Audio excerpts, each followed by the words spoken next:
Assalamualaikum warahmatullahi wabarakatuh. Perkenalkan, nama saya Ahmad Garabani, nama presensi 01 dari kelas MIPA Percepatan 6.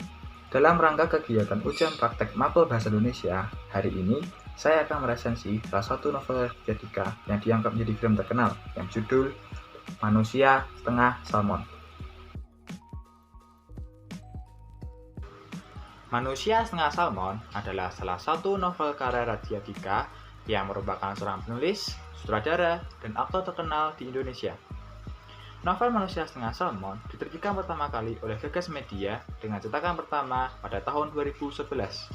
Novel dengan 264 halaman dan 19 bab ini menceritakan tentang berbagai kisah unik dan lucu yang dialami oleh Raditya Dika. Yang membedakan novel Manusia Setengah Salmon dengan novel komedi lainnya adalah novel Manusia Setengah Salmon dapat menonjolkan unsur kehidupan sosial dengan berurutan komedinya. Salah satu bagian yang menjadi primadona adalah ketika Raditya Dika mencoba menceritakan tentang kegelisahannya sewaktu ia baru saja ditinggalkan kekasihnya. Sama seperti kebanyakan orang, hal pertama yang dirasakan adalah kesedihan, kegalauan, dan kekecewaan. Tapi, Manusia Setengah Salmon berhasil meyakinkan bahwa tidak semua hal menyakitkan harus berakhir dengan kesedihan. Seperti pada cerita yang berjudul Sepotong Hati di Dalam Kardus Coklat, bercerita tentang dua peristiwa yang sama tetapi berbeda konteks, yaitu putus cinta dan pindah rumah. Secara kontekstual, tidak ada kesamaan antara keduanya, tetapi novel ini secara terang menjelaskan bahwa kedua peristiwa tersebut ada hal yang serupa, yaitu perubahan. Raditya Dika mengibaratkan putus cinta sama halnya dengan pindah rumah, saat dimana seseorang harus bisa merapikan barang-barang dan memasukkannya ke dalam buah kardus untuk nantinya diikat dan tidak pernah tahu kapan akan dibuka. Sama seperti putus cinta, bukan? Hingga pada akhirnya, cerita tentang perubahan ini diakhiri dengan sebuah paragraf yang isinya tentang Raditya Dika menerima kenyataannya dan melangkah maju. Banyak nilai-nilai sosial yang bisa kita ambil dari novel Manusia Setengah Salmon ini. Yang pertama, waktu adalah hal yang kejam dan kita harus menikmati setiap detiknya. Dalam bab Manusia Setengah Salmon, Raditya Dika mengatakan bahwa dia mengalami perubahan dalam hidupnya. Dari penyataan dalam halaman 253, ketika lulus kuliah, gue mengalami perpindahan ke dunia nyata yang semakin sengit. Ketika gue masuk ke dunia nyata, gue mengalami perpindahan cita-cita. Gue juga mengalami pindah rumah yang tadinya di Blok S, sekarang di Cipete. Gue mengalami perpindahan selera yang tadinya tidak nyaman tinggal di rumah menjadi selalu kangen rumah kalau lagi pergi jauh. Dari pernyataan tersebut, Dika menyatakan bahwa dirinya banyak mengalami perubahan, mulai dari perpindahan cita-cita, perpindahan rumah, dan perpindahan selera. Jika dipikirkan secara mendalam, kita tentunya pasti mengalami perubahan-perubahan dalam hidup kita tanpa kita sadari maupun tidak. Bukan hanya Raditya Dika yang mengalami perubahan, teman-teman Raditya Dika juga mengalaminya. Dari pernyataan halaman 251, gue melihat Pito yang cengengesan dengan anak di gendongannya. Gue menghela napas. Waktu kadang bisa sangat kejam, tanpa sadar semua hal sudah berubah.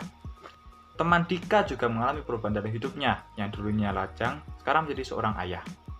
Awalnya, Raditya Dika tidak menerima kenyataan tentang perubahan dalam hidupnya. Namun, pada akhirnya, Raditya Dika menerima kenyataannya.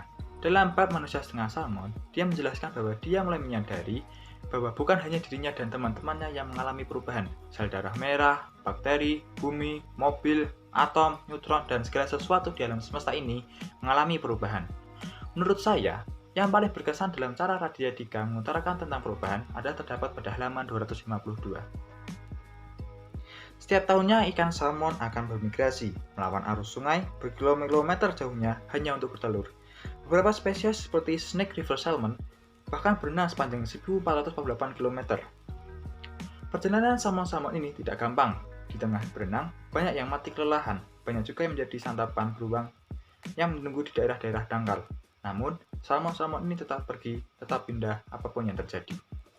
Hidup Raditya Dika yang banyak tidak kepastian, yang belum tentunya baik, dia analogikan seperti perjalanan hidup ikan salmon yang penuh ancaman dan bahaya hanya untuk berpindah ke suatu tempat yang belum pasti aman untuk bertelur. Namun, ikan-ikan salmon tersebut terus berenang apapun hasilnya, seperti Raditya Dika yang terus melangkah maju tanpa tahu apa yang menunggu di akhir jalannya.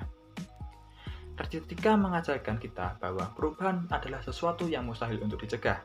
Baik atau buruknya perubahan yang terjadi dalam hidup kita, sebaiknya kita nikmati sehingga tidak menimbulkan hal-hal negatif di kehidupan kita. Kasih Ibu Sepanjang Jalan. Di sini diceritakan tentang perjalanan Raditya Dika selama seminggu di negeri Belanda. Namun, selama itu, Raditya Dika selalu saja dihubungi oleh ibunya karena khawatir akan keadaannya. Berkali-kali ia ditelepon sampai akhirnya ia memutuskan untuk tidak mempedulikan bunyi telepon.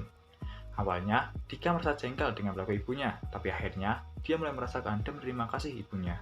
Di bab Manusia Setengah Salmon, Raditya Dika mengatakan semakin tua dia dan ibunya, semakin kuat hubungan mereka.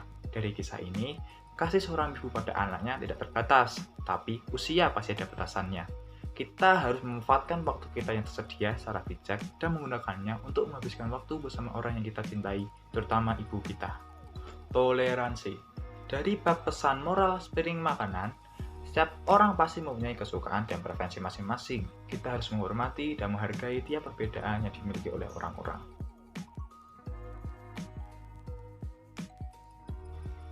Keunggulan dalam novel Manusia Setengah Salmon adalah banyaknya pesan moral yang terdapat dalam setiap babnya, meskipun novel ini adalah novel komedi yang sekiranya abstrak. Selain itu, novel ini menggunakan bahasa yang mudah dipahami dalam menceritakan ceritanya. Novel ini juga menggunakan banyak cerita komedi sehingga membuat pembaca merasa senang. Kekurangan dalam novel Manusia Setengah Salmon ini adalah terdapat cerita yang kurang lucu, tapi tetap dipaksakan lucu, seperti cerita pada bab hal-hal yang perlu diingat saat bintang pertama, emotikon, dan interview bersama Hantus. Terdapat juga cerita yang vulgar, yaitu pada cerita saat bertemu orang Jepang. Sekian dari saya, semoga resensi ini memberikan manfaat bagi kita semua. Sebelum kita berpisah, izinkan saya untuk memberi sedikit motivasi untuk Anda. Hidup penuh dengan ketidakpastian, tapi perubahan adalah hal yang pasti. Untuk menggapai cita-cita, kita harus berani untuk pindah, berani untuk mencari tempat-tempat baru, berani mencari hubungan baru, dan berani untuk mencari pengalaman baru. Kita tidak perlu menjadi manusia support untuk menggapai impian kita, tapi kita hanya perlu menjadi manusia setengah salmon yang berani untuk berubah. Pesawat mendarat di Surabaya, burung hinggap di sayapnya. Terima kasih telah menonton saya. Sekian dan sampai jumpa. Assalamualaikum warahmatullahi wabarakatuh.